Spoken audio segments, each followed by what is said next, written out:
Finding a neat old muscle car in a barn is cool, but finding a muscle car with insanely low miles that was hand-built by one of the legends in Chevrolet performance, well, that's what we have on Muscle Car of the Week.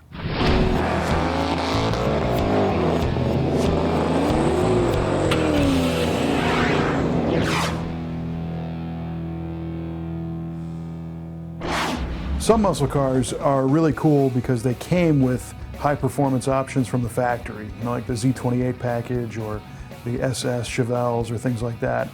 But there are a few other muscle cars that might not have been born with all the high performance stuff, but that went to a different shop before being sold to the public where cooler parts were added. And that's the case we have with this 1970 Camaro.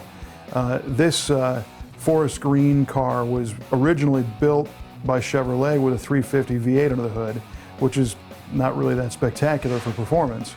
But before it got sold to its first new owner, it visited the Dick Harrell Performance Center in Kansas City. And the Dick Harrell Performance Center was a place where conversions of different engines and higher performance parts were added to select muscle cars before they were sold to the public, which offered people a choice to buy something that they couldn't get directly from GM.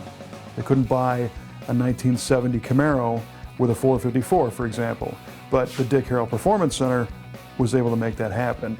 And the cool thing is that Dick Harrell was known as Mr. Chevrolet, and eventually became a very famous drag racer throughout the 60s, but he was also a brilliant mechanic, and he developed a lot of the high performance packages that went into race cars and cars you could buy for the street.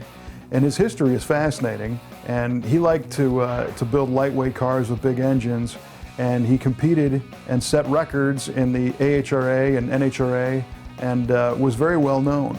So much so that when the new 1967 Chevrolet Camaro came out, the dealership in Chicago called Nicky Chevrolet contacted him, and they said, hey, do you think you can come up with a way to install 427s in these things that we can sell to our customers at Nicky Chevrolet?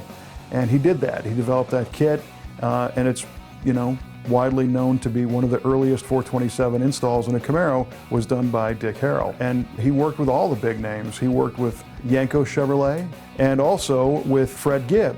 And in fact, the very first ZL1 Camaro, which we had featured on Muscle Car of the Week, has Dick Harrell's name right on the side of it. He worked with Fred Gibb to put that car together. The heart of the Dick Harrell Performance Center conversion is this 454 cubic inch V8. Now it's an LS6 V8 which was installed by that Dick Harrell Performance Center. They also added some large diameter headers, special turbo 400 transmission, and right now the car has 4 88-to-1 rear gears.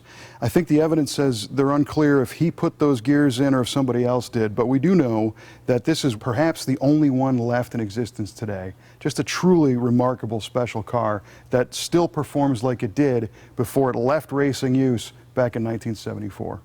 The LS6 V8 is a 450 horsepower V8 engine that you could get in the Chevelle and in a Corvette, but not in the Camaro. It made this thing a really, really strong performer. It's coupled to a CY-coated turbo 400 transmission and also has a 12-bolt rear end with 488 gears in it. So it was all about getting down the track at high speed.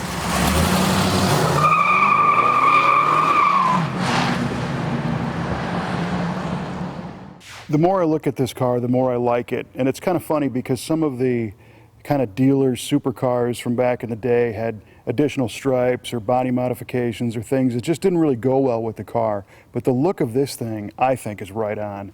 The medium dark green with kind of the cream stripe, outlined in a little green pinstripe, the gold Kelsey aluminum wheels. I mean, this is stuff you never see, and it looks like it was just done. The condition looks fantastic, and that's because this car right now only has 6,000 miles on it, and as you see it, it is unrestored. It's just amazing.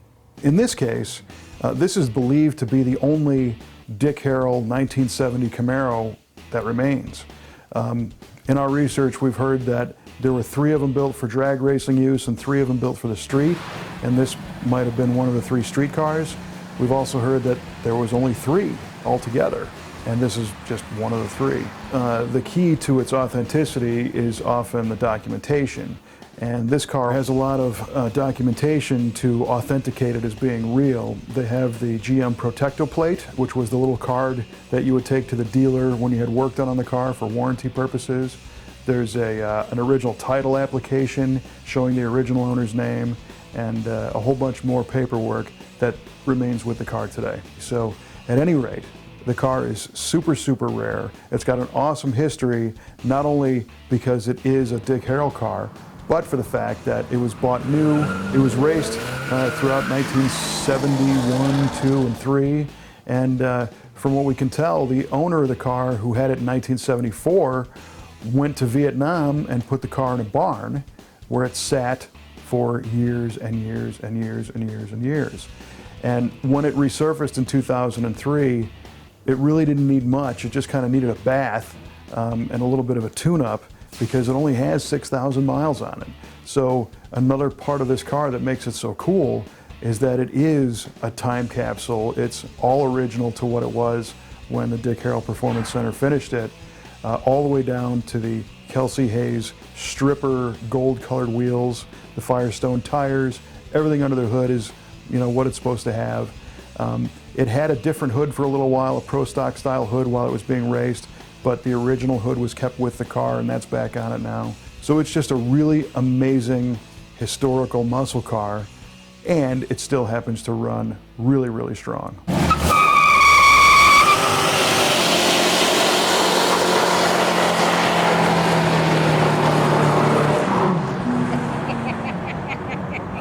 I told you. We're really lucky to be able to see cars like this up close in person in the Brothers collection. And we have more pictures for you to check out on our website at musclecaroftheweek.com. And if you see something you like there, you can share it on the Facebook page. And don't forget to check out the YouTube channel and subscribe so you never miss an episode of Muscle Car of the Week.